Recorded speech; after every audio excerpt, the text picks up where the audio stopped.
بدنا أولاد.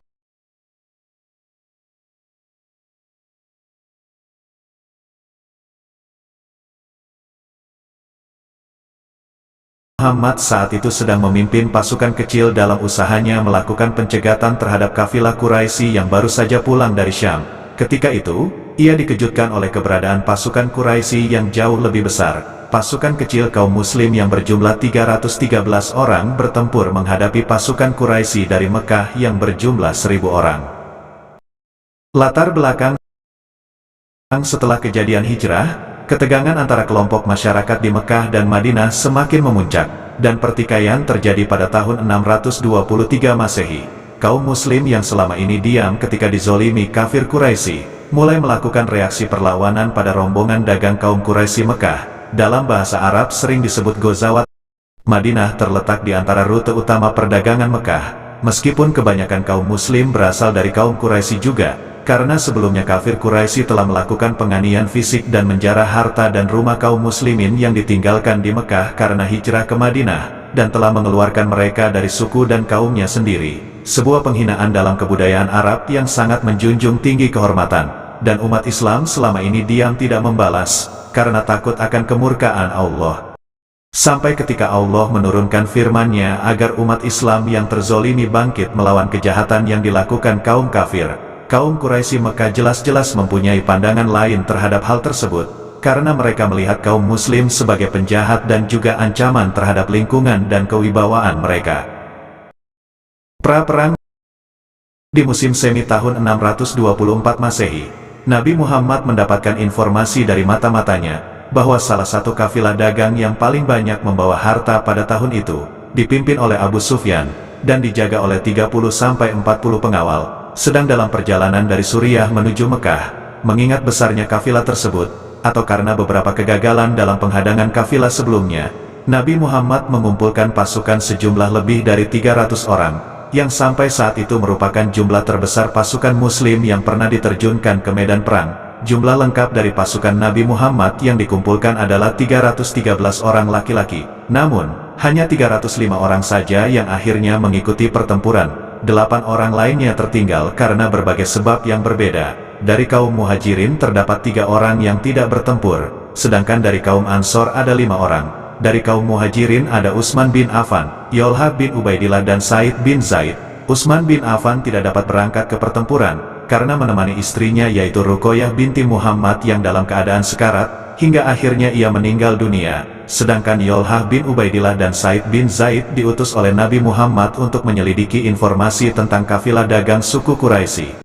Dari kaum Ansor terdapat 5 orang yang tidak mengikuti pertempuran, yaitu Abu Lubabah bin Abdul Munzir, Ashim bin Adi al-Ajlani, Al-Harits bin Hatib al-Amri, Al-Harits bin Essamah, dan Hawat bin Jubair. Abu Lubabah bin Abdul Munzir dipilih oleh Nabi Muhammad untuk mewakili dirinya sebagai pemimpin di Madinah. Ashim bin Adi al-Ajlani dipilih oleh Nabi Muhammad untuk mewakili dirinya sebagai pemimpin di Aliyah. Al-Harits bin Hatib al-Amri dipulangkan ke Bani Amr bin Auf di Rauha. Alasannya adalah tersebar kabar buruk tentang Bani Amr bin Auf. Sedangkan Al-Harits bin Essamah dan Hawat bin Jubair mengalami patah tulang. Pergerakan menuju Badar. Nabi Muhammad memimpin pasukannya sendiri, dan membawa banyak panglima utamanya, termasuk pamannya, Hamzah, dan para calon khalifah pada masa depan, yaitu Abu Bakar As-Siddiq, Umar bin Khattab, dan Ali bin Abi Thalib.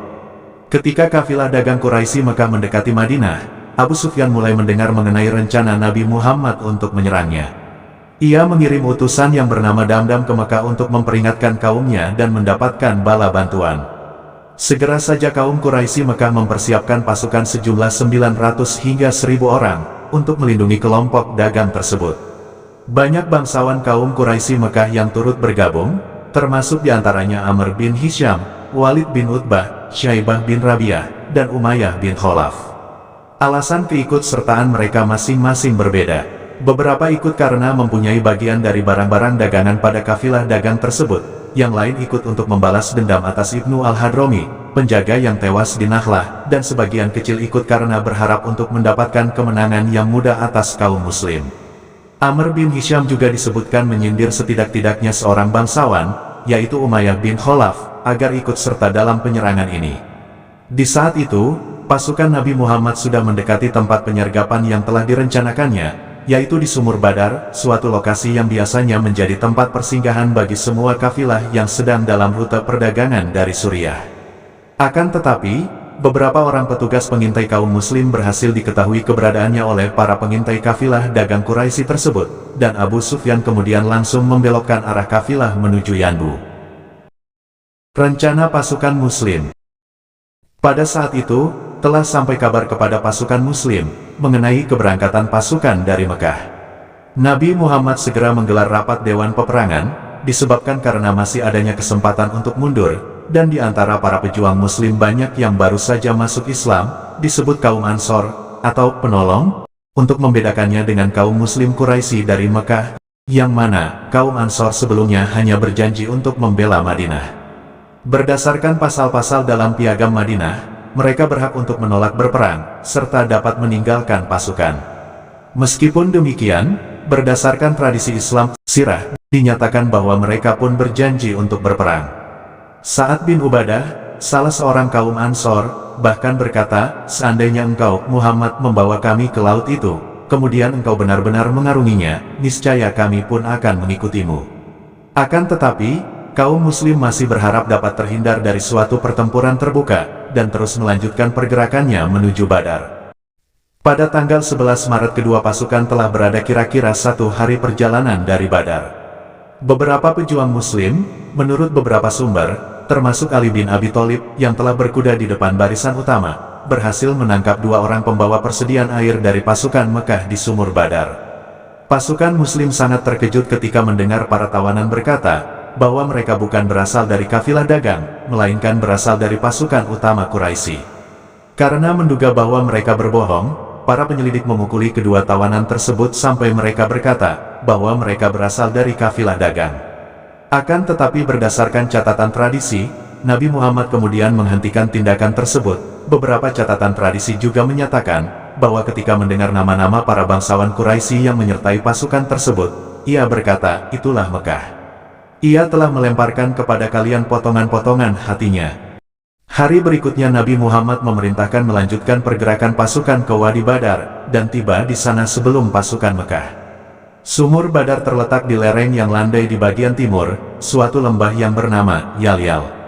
Bagian barat lembah dipagari oleh sebuah bukit besar bernama Akonkol.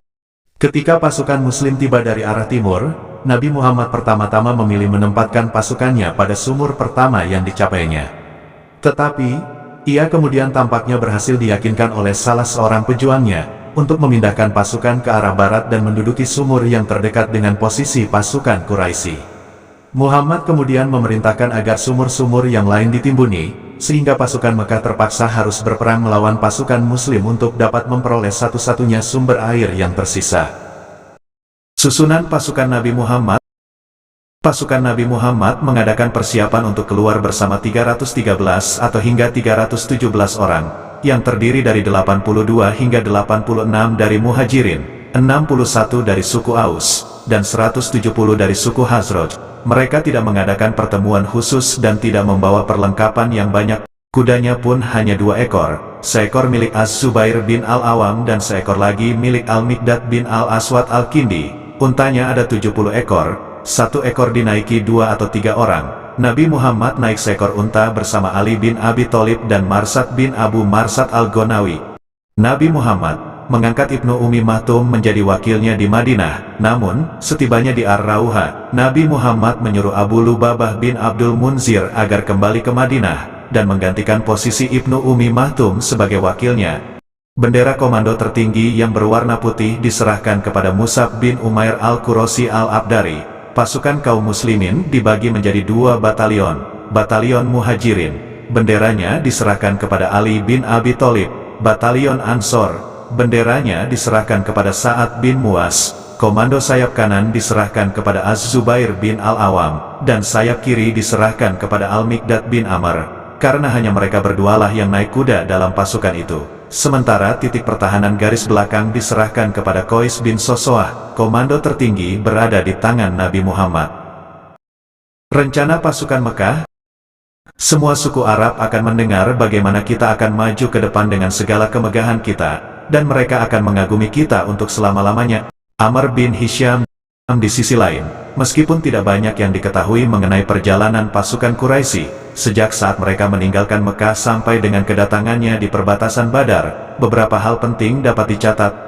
Adalah tradisi pada banyak suku Arab untuk membawa istri dan anak-anak mereka untuk memotivasi dan merawat mereka selama pertempuran, tetapi tidak dilakukan pasukan Mekah pada perang ini. Selain itu, kaum Quraisy juga hanya sedikit atau sama sekali tidak menghubungi suku-suku Badui sekutu mereka yang banyak tersebar di seluruh Hijaz. Kedua fakta itu memperlihatkan bahwa kaum Quraisy kekurangan waktu untuk mempersiapkan penyerangan tersebut, karena tergesa-gesa untuk melindungi kafilah dagang mereka.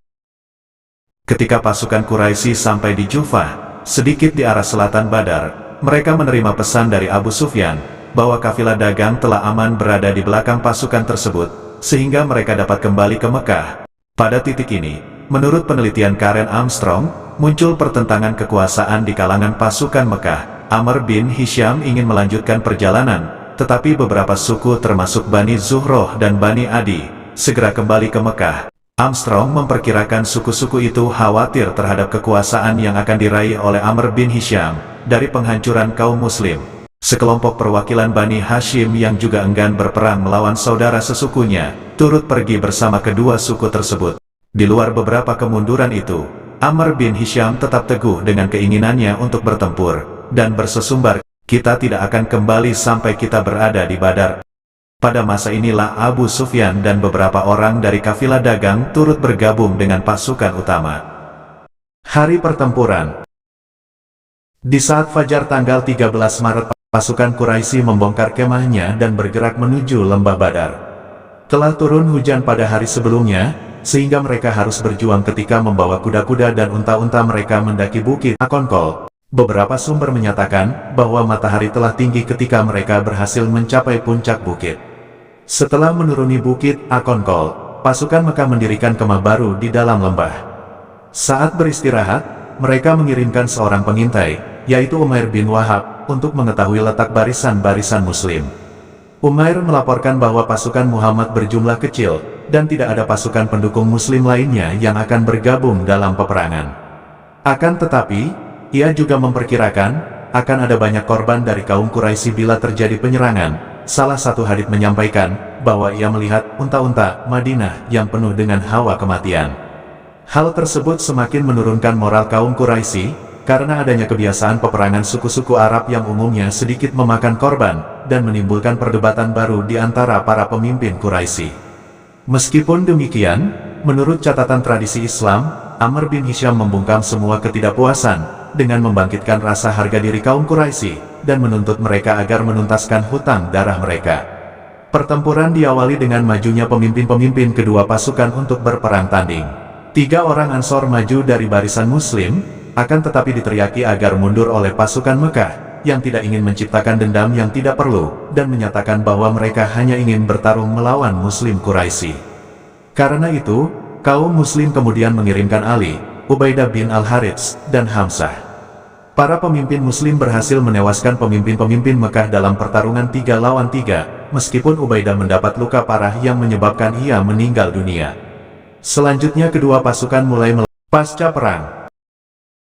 Selama terjadinya pertempuran, pasukan Muslim berhasil menawan beberapa orang Quraisy Mekah. Perbedaan pendapat segera terjadi di antara pasukan Muslim mengenai nasib bagi para tawanan tersebut. Kekhawatiran awal ialah, pasukan Mekah akan menyerbu kembali, dan kaum Muslim tidak memiliki orang-orang untuk menjaga para tawanan. Sa'ad dan Umar berpendapat agar tawanan dibunuh, sedangkan Abu Bakar mengusulkan pengampunan. Nabi Muhammad akhirnya menyetujui usulan Abu Bakar, dan sebagian besar tawanan dibiarkan hidup, sebagian karena alasan hubungan kekerabatan, dan salah seorang dari tawanan adalah menantu Nabi Muhammad, keinginan untuk menerima tebusan, atau dengan harapan bahwa suatu saat mereka akan masuk Islam. Dan memang kemudian sebagian melakukannya. Setidak-tidaknya 2 orang penting Mekah, Amr bin Hisham dan Umayyah, tewas pada saat atau setelah pertempuran Badar. Demikian pula 2 orang Quraisy lainnya yang pernah menumpahkan keranjang kotoran kambing kepada Nabi Muhammad saat ia masih berdakwah di Mekah. Beberapa saat sebelum meninggalkan Badar, Nabi Muhammad memberikan perintah, agar mengubur sekitar 20 orang Quraisy yang tewas ke dalam sumur Badar. Beberapa hadits menyatakan kejadian ini, yang tampaknya menjadi penyebabkan kemarahan besar pada kaum Quraisy Mekah. Segera setelah itu, beberapa orang Muslim yang baru saja ditangkap sekutu-sekutu Mekah dibawa ke kota itu dan dibunuh sebagai pembalasan atas kekalahan yang terjadi. Berdasarkan tradisi Mekah mengenai hutang darah, siapa saja yang memiliki hubungan darah dengan mereka yang tewas di Badar, haruslah merasa terpanggil untuk melakukan pembalasan terhadap orang-orang dari suku-suku yang telah membunuh kerabat mereka tersebut. Pihak Muslim juga mempunyai keinginan yang besar untuk melakukan pembalasan, karena telah mengalami penyiksaan dan penganiayaan oleh kaum Quraisy Mekah selama bertahun-tahun. Akan tetapi, selain pembunuhan awal yang telah terjadi, para tawanan lainnya yang masih hidup kemudian ditempatkan pada beberapa keluarga Muslim di Madinah, dan mendapat perlakuan yang baik, yaitu sebagai kerabat atau sebagai sumber potensial untuk mendapatkan uang tebusan. Dampak selanjutnya, pertempuran Badar sangatlah berpengaruh atas munculnya dua orang tokoh yang akan menentukan arah masa depan Jazirah Arabia pada abad selanjutnya. Tokoh pertama adalah Nabi Muhammad, yang dalam semalam statusnya berubah dari seorang buangan dari Mekah, menjadi salah seorang pemimpin utama. Menurut Karen Armstrong, selama bertahun-tahun Nabi Muhammad telah menjadi sasaran pencemoohan dan penghinaan, tetapi setelah keberhasilan yang hebat dan tak terduga itu, semua orang di Arabia mau tak mau harus menanggapinya secara serius. Marshall Hodgson menambahkan, bahwa peristiwa di Badar memaksa suku-suku Arab lainnya untuk menganggap umat Muslim sebagai salah satu penantang dan pewaris potensial terhadap kewibawaan dan peranan politik yang dimiliki oleh kaum Quraisy. Kemenangan di Badar juga membuat Nabi Muhammad dapat memperkuat posisinya sendiri di Madinah. Segera setelah itu, ia mengeluarkan Bani Qainuqa dari Madinah, yaitu salah satu suku Yahudi yang sering mengancam kedudukan politiknya. Pada saat yang sama, Abdullah bin Ubay, seorang Muslim pemimpin Bani Khazraj dan penentang Nabi Muhammad, menemukan bahwa posisi politiknya di Madinah benar-benar melemah. Selanjutnya, ia hanya mampu memberikan penentangan dengan pengaruh terbatas kepada Nabi Muhammad. Tokoh lain yang mendapat keberuntungan besar atas terjadinya pertempuran Badar adalah Abu Sufyan. Kematian Amr bin Hisham, serta banyak bangsawan Quraisy lainnya telah memberikan Abu Sufyan peluang, yang hampir seperti direncanakan, untuk menjadi pemimpin bagi kaum Quraisy. Sebagai akibatnya, saat pasukan Nabi Muhammad bergerak memasuki Mekah 6 tahun kemudian, Abu Sufyan menjadi tokoh yang membantu merundingkan penyerahannya secara damai. Abu Sufyan pada akhirnya menjadi pejabat berpangkat tinggi dalam kekhalifahan Islam, dan anaknya Muawiyah kemudian melanjutkannya dengan mendirikan kekhalifahan Umayyah. Perang Badar juga berdampak pada kemajuan pendidikan bagi umat Islam. Rasulullah memutuskan kebijakan yang sangat bijaksana terhadap tawanan Quraisy. Kebijakan tersebut berdasarkan usulan Abu Bakar As-Siddiq.